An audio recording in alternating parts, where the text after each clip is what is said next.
Hello বন্ধুরা, আজকে আমরা এক্সেলের ছোট্ট একটি ট্রিক শিখব যেটা আমাদের সবসময় প্রয়োজন হয়।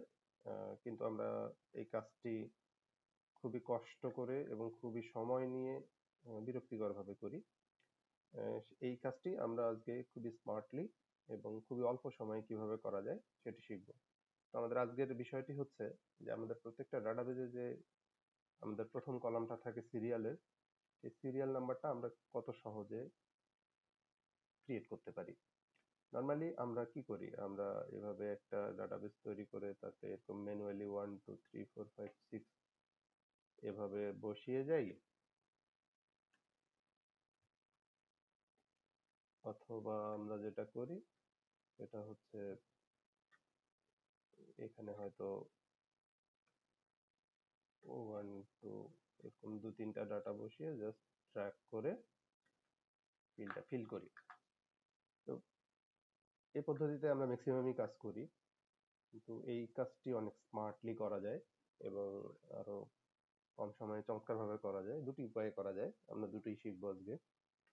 আহ, প্রথমে আমরা র ফাংশন দিয়ে এটি করার চেষ্টা করব। র ফাংশনটা হচ্ছে যেটা করে, আমরা যদি কোনো সেলে র ফাংশন ইনসার্ট করি তাহলে যেটা হয় যে যে সেলের মধ্যে আমরা র ফাংশনটা ইনসার্ট করি সেই সেলটি ওই কলামের কত নাম্বার রো তা আমাদের রিটার্ন করে।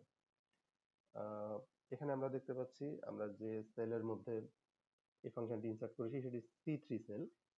তো আমরা জাস্ট C3 তে যদি 1 রিটার্ন পেতে চাই তাহলে C3 এই সেলে রো ফাংশন বসানোর পরে যদি জাস্ট -2 করে দেই তাহলে আমাদের এটা 1 নম্বর সিরিয়াল নাম্বারে চলে আসে। জাস্ট এই ফাংশনটাকে যদি আমরা ড্র্যাগ করে দিই তাহলে আমাদের এটা যতদূর ড্র্যাগ করে দিব ততদূর পর্যন্ত সিরিয়াল নাম্বার চলে আসবে। এই নিয়মের সুবিধাটা আমাদের ম্যানুয়ালি সিরিয়াল নাম্বার বসানোর চেয়ে একটি জায়গায় অ্যাডভান্টেজ দেয়, সেটি হচ্ছে ধরেন আমরা এই ম্যানুয়ালি সিরিয়াল নাম্বার বসিয়েছি, এখানে যদি আমরা দুটি সেল সাপোজ এই 4 এবং 5 নাম্বার রোটা বা 5 বা 6 নাম্বার রোটা যদি আমরা ডিলিট করে দিই, তো হোয়াট হ্যাপেন্স যে এখানে 1 2 পরে 3 এবং 4 নাম্বার কলামটি, সরি, রো রো দুটি চলে গিয়েছে এবং আমাদের সিরিয়ালটি ব্রেক হয়ে গিয়েছে। সুতরাং আমাদের ম্যানুয়ালি এটা চেক করে বারবার দেখতে হয় যে এটি ঠিক আছে কিনা।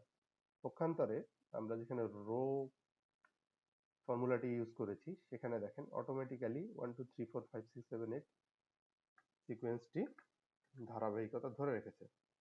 তো আমরা এখানে একটি ক্লিয়ার অ্যাডভান্টেজ দেখতে পাচ্ছি যে রো ফাংশন ইউজ করলে আমরা কি সুবিধা পেতে পারি। আমরা আরেকটা একটু জটিল সূত্র দিয়ে এটি আরো করতে পারি। এটি যদিও জটিল কিন্তু এটি আবার একটু ডিফারেন্ট ওয়েতে অ্যাডভান্টেজ দেয়। সূত্রটি হচ্ছে সিকোয়েন্স ফর্মুলা।